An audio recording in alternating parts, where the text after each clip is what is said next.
After 9 years of marriage, my husband blamed my body for his performance issues. Now I'm questioning everything. My 34F husband, 32M, and I have been married for 9 years. Last night, he told me he can't finish because I'm too loose. We have 2 kids under 7 together, both born via C-section, so they haven't changed me down there. No, my husband has struggled to cross the finish line for reasons. No stress. We can adapt and work through this. Change things around. Although our intimate time had turned into an endurance race, he finally made it to the finish line. Last night, he didn't get there. He then proceeded to look at me and say, "You need start doing your Kegel exercises again." I glared at him, trying to process what he just said to me. After 9 years, he comes out with that. It really hurt and really gave me the ick. Not just towards him, but I have the ick for me too. I know communication is important and there's no easy way to bring this up, but I can't help but feel repulsed within myself. He never compliments me and there's not much of a connection between us, albeit we're working through it in therapy. I'm not the most pretty and fit person, but I know I'm not unattractive or overweight either, and take care of myself the best I can between running a business, which brings in the most income, and being a mom. He works too and does his fair share, but does not take care or pride of his appearance or hygiene at all. I don't know if I can get over this. He hasn't said a thing to me all day, and he knows how upset it made me. Has anyone worked through such repulsion? Our anniversary is in a couple of days. Update 1. So I guess I'll start with what happened after I posted the original story. I didn't expect so much feedback, and a lot of it was a bit overwhelming to read through, but also incredibly eye-opening. I wanted to take some time before coming back to give an update because I needed to process everything, and let me tell you, that processing led to a lot more happening than I ever thought it would. Let me break it down from the start. After that awful comment about me needing to do Kegel exercises, I didn't say much for the rest of the night. I felt this growing pit in my stomach that wouldn't go away. It wasn't just the comment itself, but everything it represented. I felt like I had been blind for a while. It's not like we've had a perfect marriage, and I already mentioned we were in therapy. But hearing him say something so casually, with zero awareness of how it might affect me, made me realize just how deep our disconnect goes. The day after, he still didn't bring it up. He didn't say sorry or acknowledge it in any way. That silence from him hit harder than the actual comment. It was like the whole issue of me being upset was beneath him, like he couldn't be bothered to address it. That day, I tried to keep myself busy. We have 2 young kids, and as much as I was hurt, I didn't want to let it affect how I interacted with them. But it was hard. I could feel this weight sitting on my chest, and I knew we had to talk about it. I took the advice of some of the people who commented. That evening, after the kids were in bed, I asked him if we could talk. I wasn't aggressive or overly emotional, even though I felt like I was going to break down at any second. I wanted to stay calm, to get a real conversation going. I started by telling him how much his comment hurt me and how it made me feel inadequate, especially considering how hard I've been working to keep myself together physically and mentally, juggling being a mom and running a business. I told him that intimacy for me is a lot more than just the physical act. It's about connection, feeling close to him, and feeling desired. Do you know what his response was? He just shrugged. He didn't apologize or even seem to care. Instead, he doubled down on what he said. He told me that it wasn't a big deal and that he was just trying to help me out. He said something along the lines of, "Well, I've been having trouble finishing, so I thought maybe it was something physical. You know, maybe you should tighten up down there." I was speechless. I had no idea how to even respond. It wasn't just the words. It was his complete lack of empathy. He genuinely didn't see what was wrong with what he said or how it made me feel. At that moment, something clicked in me. It was like I could see everything clearly for the first time in a long time. I've been bending over backward to keep our marriage afloat. I'm the one who initiated therapy. I'm the one who tries to make sure we still have some connection outside of the kids. And I'm the one who's been keeping myself together as best I can, despite how hard everything's been. Meanwhile, he hasn't been putting in the same effort, not in the slightest. After his response, I didn't even want to continue the conversation. I felt drained. I told him that I needed some space and went to bed. I laid there for hours, just thinking about everything. From his comment to the years of small and large moments where I had felt unseen and unappreciated. I started to question if I even wanted to stay in this marriage. Was I staying because I genuinely loved him, or was I staying because it was familiar? Because it was easier than leaving? The next day, I couldn't pretend everything was fine. I barely spoke to him, and when I did, it was only about the kids or the house. I think he started to sense that something was wrong because he asked if I was still upset about the other night. I didn't even have the energy to get into it with him again. I just nodded and said, "Yeah, I'm still upset." His response? "You're overreacting." I wanted to scream. I wanted to shout at him that I wasn't overreacting, that he had made me feel like absolute garbage and hadn't even tried to make it better. But instead, I stayed silent. I realized at that moment that there was nothing I could say that would make him understand. He didn't want to understand, and that hurt more than anything. A couple of days went by like this. We barely spoke, and I kept myself busy with the kids and work. Our anniversary was creeping closer, and I honestly didn't know if I even wanted to acknowledge it. 9 years. 9 years of marriage, and here I was, feeling more alone than ever. I felt like I had spent so much time pouring into him and our marriage, and I had nothing left to give. But something interesting happened. My therapist, who I've been seeing individually in addition to the couple's therapy, noticed how off I was during our session. I told her everything, including the Kegel comment and his lack of remorse. She sat quietly for a moment and then asked me a question that shook me to my core. "What do you want?" Not in the sense of what I want him to do or how I want the marriage to change, but what I want for myself. It hit me that I hadn't really thought about that. I've been so focused on fixing things with him, on making our family life work, that I haven't thought about what I need, what makes me happy.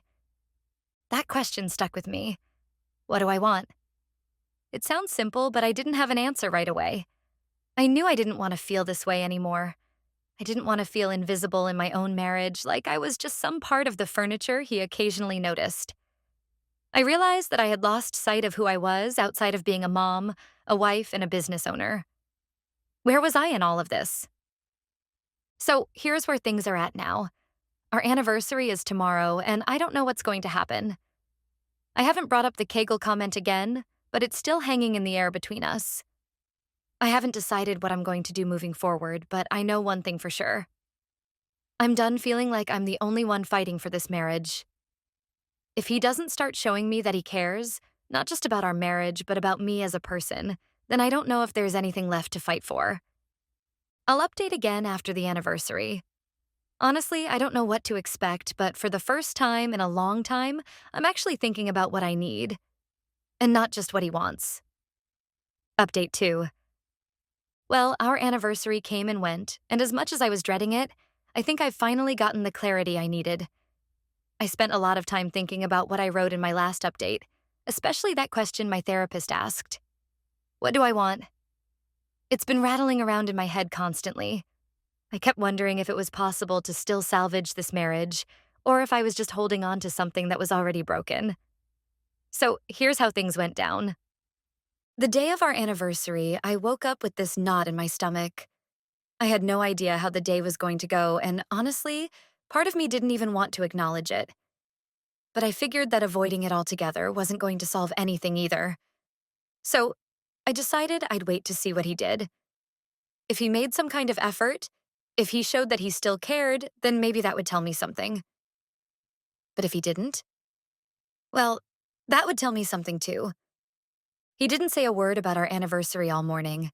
He went about his day like it was any other, getting the kids ready, going to work, coming home. By lunchtime, I already had a sinking feeling that this wasn't going to end well. I mean, who forgets their anniversary, especially when things are already so tense between us? It felt like such a slap in the face, but at the same time, I wasn't even surprised. It's like I've grown so used to being disappointed by him that this was just another drop in an already full bucket. By the time dinner rolled around, I was feeling a mix of anger and sadness. I decided to bring it up because I wasn't going to just let the day pass without addressing it. So after the kids went to bed, I sat him down and asked, Do you know what today is? He looked at me, blinked a couple of times, and then said, Uh, yeah, our anniversary, right? I could see it on his face that he hadn't remembered until that very second. There was no card, no flowers, no acknowledgement that this day was supposed to mean something to both of us. I took a deep breath and told him how hurt I was that he didn't even try. I didn't care about getting some big gift or fancy dinner. I just wanted him to acknowledge that this day mattered, that we still mattered. He looked at me and said, Well, it's just a day. We've been busy and things have been stressful. That was it. That was his entire excuse. I couldn't believe it. I wanted to scream at him, to shake him and ask him how he could be so oblivious to what was happening between us. Instead, I stayed calm, though I don't know how. I told him that it wasn't just about the anniversary, it was about everything. It was about how disconnected we've been for years now. How he made that awful comment about me being too loose. How he doesn't seem to care about me as a person anymore. I told him that I felt invisible, like he only noticed me when there was something wrong. And even then, he couldn't be bothered to try to fix it. His response? He just sat there, looking at me like I was speaking a foreign language. He didn't apologize, he didn't say he'd try to do better. He didn't even seem to understand what I was saying. After a long, awkward silence, he finally said, I don't know what you want me to say. That was it. He didn't know what to say, and he didn't seem interested in figuring it out.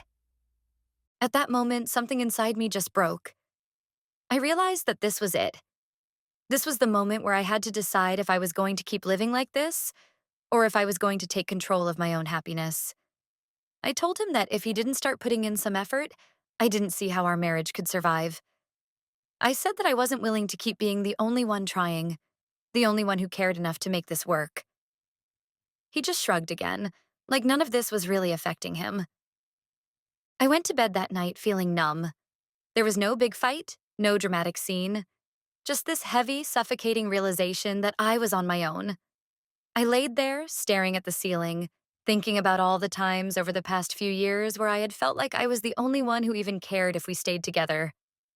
I thought about all the little ways he's made me feel small, the constant lack of appreciation, the dismissiveness, the complete and utter emotional absence. The next morning, I woke up and knew I had to make a decision. I couldn't keep living in this limbo, waiting for him to suddenly wake up and realize how much damage he's done. I had to think about myself, about my kids, about what kind of example I was setting for them if I stayed in a marriage where I was so clearly unhappy and unfulfilled. So I called my therapist and told her everything that had happened. She listened and then she asked me again, What do you want? And this time I had an answer. I told her I wanted out. I wanted to stop feeling like I was banging my head against a wall, trying to get him to care when he clearly didn't.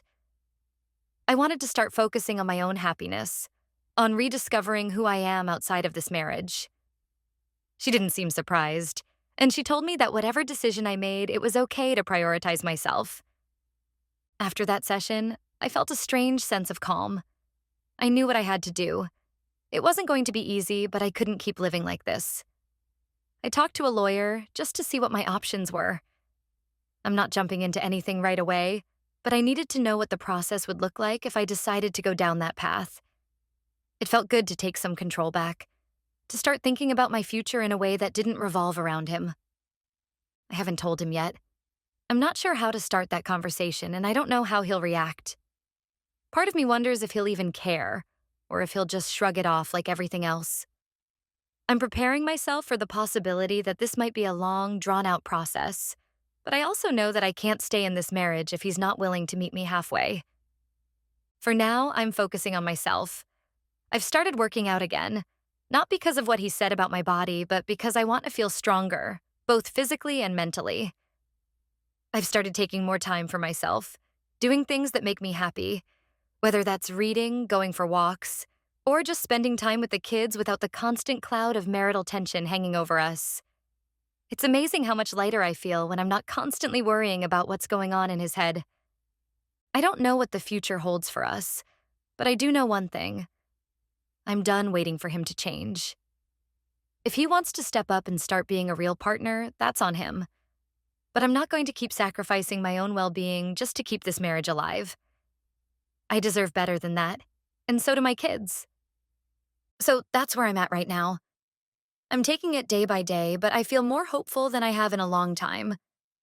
I'll update again once I figure out what the next steps are, but for now, I'm focusing on myself and what makes me happy. And honestly, that feels pretty damn good. Final update. Well, here we are. It feels surreal to be writing this, knowing that I've finally reached a point I didn't think I would get to. I guess I should start by saying that things have changed dramatically since my last update. It's been a whirlwind, and if you had told me even a month ago that this is where I'd be, I probably wouldn't have believed you. But here I am, and I'm at peace with my decision. After that disastrous anniversary and the realization that I needed to focus on myself, things took a turn, but not in the way I expected. I didn't rush to confront him about divorce immediately. I took some more time to think, to focus on myself, and to gather my strength. During those weeks, I stuck to my new routine, working out, spending more time doing things that made me happy, and reconnecting with myself outside of the roles of wife and mother. For the first time in a long time, I started feeling more like me again. But of course, you can only live in this kind of limbo for so long. Eventually, I knew I had to talk to him. I couldn't just quietly start planning my exit without giving him a chance to understand where I was at. I wasn't expecting a miracle, but I wanted to at least be able to say that I gave him a real shot to fix this. And if he couldn't or wouldn't, then at least I'd know I had tried everything. So, I sat him down one night after the kids went to bed. I had thought a lot about what I wanted to say. I wasn't going to start with the D word, divorce, because I wanted to gauge where he was emotionally. If he could show some level of interest or remorse, then maybe there was something still worth saving. But if he shut down or dismissed me again, I would know for sure that it was over. I started by telling him that I had been feeling really distant from him for a long time. I talked about how the comment he made about my body wasn't just hurtful, but emblematic of a much larger problem. That he didn't seem to see me anymore, didn't appreciate me, and didn't seem to care about our relationship. I made it clear that I wasn't angry anymore, just deeply, deeply disappointed, and that if things didn't change, I wasn't sure if we could stay together. His reaction was different this time. Maybe he sensed that I was truly on the verge of walking away, or maybe it was the calmness in my voice. But for the first time in what felt like forever, he actually listened. He didn't interrupt or brush it off. He sat there quietly, letting me speak, and when I was done, he finally opened up in a way I hadn't expected. He told me that he had been struggling not just in our marriage, but in his own head. He said he knew he hadn't been the best husband, and that his comment about me being too loosey was a result of his own insecurities about not being able to perform the way he used to. He said he had been feeling like a failure for a long time, at work, at home, and yes, in the bedroom. And that instead of talking about it, he had just withdrawn. He admitted that he hadn't been putting in the effort to take care of himself or our relationship because he felt like no matter what he did, it wouldn't be enough. I wasn't expecting that. Honestly, I had prepared myself for another brush off, another shrug. But this felt real. I could see in his face that he was genuinely struggling. Part of me softened a little, because I know how hard it is to admit when you're feeling like you're not enough. But at the same time, I couldn't let myself fall into the trap of thinking that his struggles excused how he had treated me. I told him that I appreciated his honesty, but that it didn't change the fact that I had been carrying the weight of our marriage on my shoulders for years. I told him that I couldn't be the only one working on this anymore, and that if he truly wanted to stay together, he had to step up. I made it clear that it wasn't just about fixing his performance in bed or saying the right things on occasion. It was about showing up every day, putting in the effort to be a real partner, and actually caring about our emotional connection. If he couldn't do that, I was done. That conversation was tough, but it was necessary. It was like ripping off a Band-Aid, painful but relieving at the same time. I told him that I wasn't going to make any decisions right away, that I needed to see action, not just words. He said he understood, And for the first time in a long time, he seemed like he actually wanted to do something about it. He even suggested we switch therapists to someone he felt more comfortable with, someone who might be able to get through to him better than the one we had been seeing. I agreed, cautiously hopeful but still guarded. The next few weeks were different. He actually started trying. He didn't become a completely new person overnight, but I could see that he was making an effort. He started taking care of himself more, shaving regularly, eating better, and even hitting the gym a couple of times a week. More importantly, he was more present with me and the kids. He wasn't perfect, and I wasn't expecting him to be, but the small changes made me feel like maybe there was still a chance. But even with all of that, something in me had shifted. I appreciated the effort, and I wasn't blind to the fact that he was trying, but I also realized that I had changed. I wasn't the same person who had been clinging to the idea of saving this marriage at all costs. I had started to reclaim my sense of self, and in doing so, I realized that I was no longer willing to settle for a relationship where I had to beg for the bare minimum. One night, after we had another therapy session with the new therapist, I came to a decision. I told him that I was proud of the changes he was making and that I could see he was really trying, but that I still needed more time to think about what I wanted. I explained that this wasn't just about him anymore. It was about me figuring out if this relationship was still what I wanted for myself. I told him that we could continue therapy, but that I needed space to explore my own feelings without the pressure of saving the marriage hanging over my head. He took it surprisingly well. I think he could see that I was serious, that I wasn't bluffing or trying to manipulate him. He agreed to give me the space I needed, and we've since transitioned into a kind of trial separation. He's moved into the guest room, and while we're still co-parenting and living under the same roof for now, we're giving each other the emotional space to figure things out. And honestly, I feel lighter. I don't know where things will go from here, and I'm okay with that. I'm no longer afraid of the unknown. Whether we end up staying together or going our separate ways, I know I'm going to be okay. I've started to reconnect with friends I hadn't seen in a while. I've picked up old hobbies, and I'm genuinely enjoying the time I spend alone. It's like I'm rediscovering parts of myself that I had forgotten even existed. So that's where things stand. I'm not sure if this is the end of my marriage or the beginning of a new chapter within it. Either way, I'm not rushing to make any final decisions just yet. For now, I'm focusing on myself, my happiness, and what I need to feel fulfilled. And that, more than anything, feels like the biggest win of all. Thank you to everyone who's followed this journey with me. I never expected to find so much support from strangers on the internet, but your comments, messages, and advice have helped me more than you'll ever know. Whatever happens next, I'm going to be okay.